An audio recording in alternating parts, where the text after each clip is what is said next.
Ambati silks Kanchipuram sari store now in Vijayawada. Exclusive పట్టు saris, సల్వాస్ and lehengas. నమస్తే రమ్మగారు. నమస్తే జయ.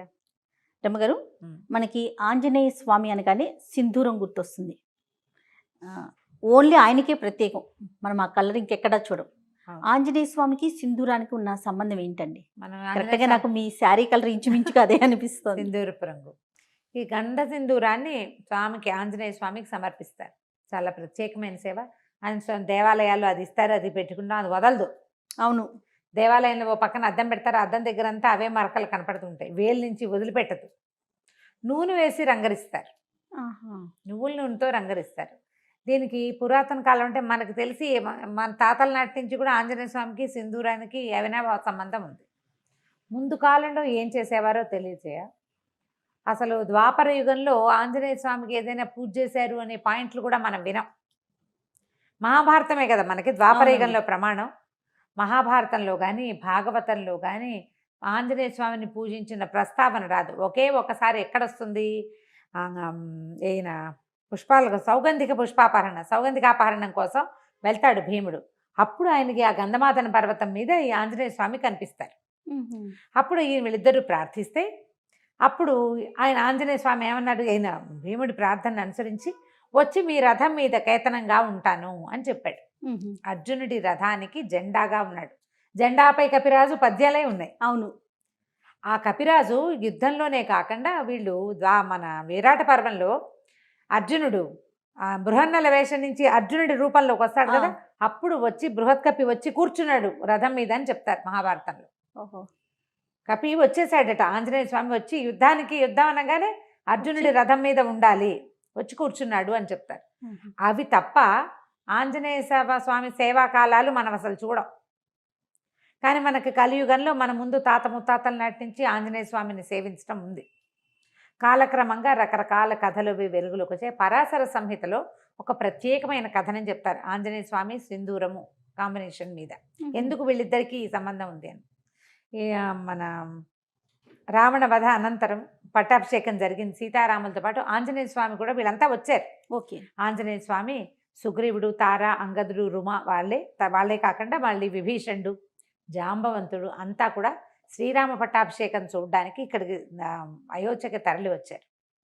చాలా కాలం ఆంజనేయ స్వామి సీతారాముల సేవలోనే ఉన్నాడట. అయితే ఒకనాడు ఆయన వచ్చేసరికల్లా సీతాదేవి సింధూరం పెట్టుకుంటాం, బొట్టు పెట్టుకుంటుంది. అప్పుడు పాపిట్లో బొట్టు, సీమంతంలో బొట్టు పెట్టుకోవటం మన విధానం కదా. అంటే ఇప్పుడు మనం రామాయణ కథ అంతా నార్త్ ఇండియా కథగా మనం చెప్పుకుంటాం. వాళ్ళకి పాపిట సింధూరం చాలా ముఖ్యం ఆ ప్రాంతం వారికి. బొట్టు పెట్టుకుంటుంటే ఈయన అడిగాడు, అమ్మా ఈ సింధూరం ఎందుకు పెట్టుకుంటున్నావు నువ్వు అని అడిగితే సీతాదేవి చెప్పిందట, రాముడు అత్యంత ప్రీతిపాత్రుడుగా ఉంటాడు, ఈ బొట్టే రాముని యొక్క ప్రీతి, ఆయనకి ఇష్టం. రాముడు ఎక్కువ కాలం, చాలా కాలం చల్లగా ఉండటానికి ఈ బొట్టు పెట్టుకుంటేనే ఆయనకి మంచిది. రాముని ప్రేమ, దానికి కారణం ఈ బొట్టు అని చెప్పింది. ఈయన ఆలోచించుకున్నాడు, ఈవిడ ఒక్క చిటికెడు బొట్టు పెట్టుకుంటేనే ఈవిడ తప్పిపోతే రాముడు ఎంత దుఃఖపడ్డాడు. ధీరోదాత్తుడైన వాడు, మామూలు వాడు కాదు, మహావీరుడు, ప్రపంచంలో ఉన్న వీరులందరినీ తోసిరాజనగలిగిన వాడు. ఆమె లేకపోతే ఎంత దుఃఖపడ్డాడు. అంత ప్రీతి, చిటికెడు బొట్టుతోటి అంత ప్రీతి వచ్చింది, అంత ప్రేమ భార్య అంటే. అందుకని ఆ సింధూరాన్ని తను కూడా పెట్టుకోవాలనుకున్నట్ట ఆంజనేయ స్వామి. రాముని ప్రేమ దాన్ని గెలవటం, రాముడు ఎంతో కాలం చల్లగా ఉండటం కోసం రెండు చెప్పింది కదా. అవును, ఆయన ఎప్పటికీ గెలుపొందుతూనే ఉండాలి రాముడు అంటే, మనం కూడా పెట్టుకోవాలనుకున్నాడు. పెట్టుకోవాలనుకుని ఈయన ఏం చేశాడు, సరే అట్లా వెళ్ళి సింధూరాన్ని తెచ్చుకున్నాడు. ఈయనకి కపి కదా, ముఖమంతా వెంట్రుకలు ఉంటాయి. సీతాదేవి పెట్టుకున్నట్టుగానే పాపిటి పెట్టుకోవడానికి ప్రయత్నం చేశాడు, కుదరలా. ఇదంతా హెయిర్ ఉంటుంది, కుదరలేదు.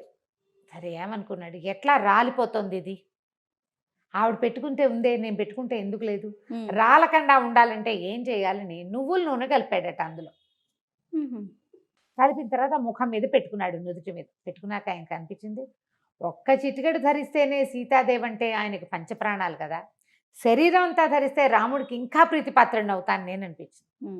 మొత్తం సింధూరాన్ని ఒళ్ళంతా అలదుకున్నాడట. ఆ స్వరూపంతో రాముడికి కనపడడానికి సభాస్థలికి వెళ్ళేసరికి అందరూ నవ్వారు చూస్తే వాళ్ళంతా. సభలో ఎంతమంది ఉన్నారు, అయోధ్యాపుర వాసులంతా ఉంటారు, ఇంకా సామంతులు వాళ్ళు వీళ్ళు చాలా మంది ఉన్నారు, ఈయన సంబంధించిన వాళ్ళు కూడా, ఆంజనేయుడికి సంబంధించిన జనం కూడా చాలా మంది ఉన్నారు.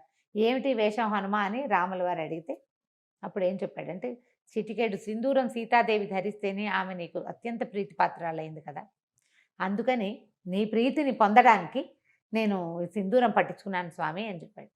ఆ మాటకి చాలా సంతోషించాడట శ్రీరాముడు. ఎవరైతే ఆంజనేయుడికి సింధూరం పెడతాడో వాడు నాకు అత్యంత ప్రీతిపాత్రుడు. ఏ ఇంట్లో ఆంజనేయుడికి సింధూరాన్ని ఇస్తారో వాళ్ళ ఇంట్లో నేను ఉంటాను. రాముడు మనతోటి ఉంటే ఏమిటి తక్కువేమి మనకు, రాముడు ఒక్కడుండు వరకు అన్నారు త్యాగరాజు. ఆయన ఉంటే ఏమీ తక్కువ లేదు, అన్నీ ఉన్నట్టే, సర్వం ఉన్నట్టే, భగవంతుడు మనతోటి ఉండటం. దాంతో అప్పటి నుంచి ఆంజనేయ స్వామికి సింధూరం ఇవ్వటం ఒక పద్ధతిగా మారింది. ఆయనకి సింధూరం ఎక్కించటం అనేది ఒక సేవ ఉంటుంది. మంగళవారాలు కొన్ని దేవాలయాల్లో స్వామికి సింధూరం మొత్తం పట్టిస్తారు. ఏవైనా ఆర్థిక సమస్యల్లో ఉన్నవాళ్ళు ఒక తెలియని కారణాలతోటి ఇబ్బంది పడతారు. అంతా వ్యాపారం నడుస్తుంటుంది, ఏవో ఇబ్బందులు వస్తాయి, పిల్లలు పెళ్ళిళ్ళు కుదురుతాయి, ఏవో ప్రాబ్లమ్స్ వస్తాయి, అన్నీ బాగానే ఉంటుంది, ఏమిటో ఇబ్బంది, తెలియని కారణాలు ఉంటాయి వాటికి. అవి తీరటానికి సింధూరం ఎక్కించాలంటారు. అవి ఎక్కించడానికి ఏం చేస్తారంటే ఒట్టిగా పొడి సింధూరం కాకుండా దాంట్లో నువ్వుల నూనె కలుపుతారు. నూనె కలిపిన సింధూరం ఇంకా వదిలిపెట్టదు, అందుకే అది జిగురు. అవునవును, జిగురుగా ఉంటుంది కదా. అయితే ఈ గంధ సింధూరము, ఆ సింధూరపు దాన్ని తయారు చేసే రాళ్ల వల్ల ఈ నువ్వుల నూనె కలిపితే కొన్ని చోట్ల మోకాళ్ళ నొప్పులకి వాటికి వైద్యంగా కూడా నార్త్లో వాడతారట. దాన్ని ఎక్కువ కాలం వృద్ధాప్యం రాకుండా ఉంటుంది సింధూరం అలదుకుంటే అని చెప్తారు. కానీ శరీరం అంతా సింధూరం పట్టించుకొని మనం ఎక్కడ ఉంటాం, ఉండలేకపోతాం కదా. కనీసం సంవత్సరానికి ఒకసారైనా ఆంజనేయ స్వామికి ఈ సేవ జరిపిన వాళ్ళు అకాల మృత్యువు దరిచేరదు వాళ్ళని. ఏడాదికి ఒక్కసారి మనమే స్వయంగా అలంకరించగలిగితే మంచిది, అవకాశం ఉంటే. లేదా దేవాలయాల్లో ఈ సింధూరం ఎక్కించే సేవ కనుక చేయిస్తే ఇక మృత్యువు రాదని చెప్పం మనం. అకాల మృత్యు 50కి 30కి 40కి ఇంకా బాధ్యతలు ఉండగా అమ్మా నాన్న బతికుండగానే పిల్లలు మరణించడం, అలాంటివి 95 ఏళ్ళ అమ్మా నాన్నలు ఉంటే 70 కూడా రాని కుమారులు మరణించడం, 60లో కుమారులు 90లో అమ్మా నాన్న, పెద్దవాళ్ళిద్దరు ముదిబగ్గులు వాళ్ళు బతికి జీవించే ఉంటారు పాపం. ఈ 60 ఏళ్ళు వచ్చిన వాళ్ళు యంగ్గా యాక్టివ్గా ఉన్న వాళ్ళు చిటుక్కుని వెళ్ళిపోతారు. ఈ కష్టం రాకుండా ఉంటుంది. ఆంజనేయుడికి సింధూర సేవ అంత మంచిది. వీళ్ళతోటి రాముడు ఉంటాడు. మామూలుగా మనం ఏం చెప్తాం, సహస్రనామాలకు తుల్యమైంది రామనామం. అదే కదా, శ్రీరామ రామ రామేతి రమే రామే మనోరమే సహస్రనామ తత్తుల్యం రామనామ వరానని.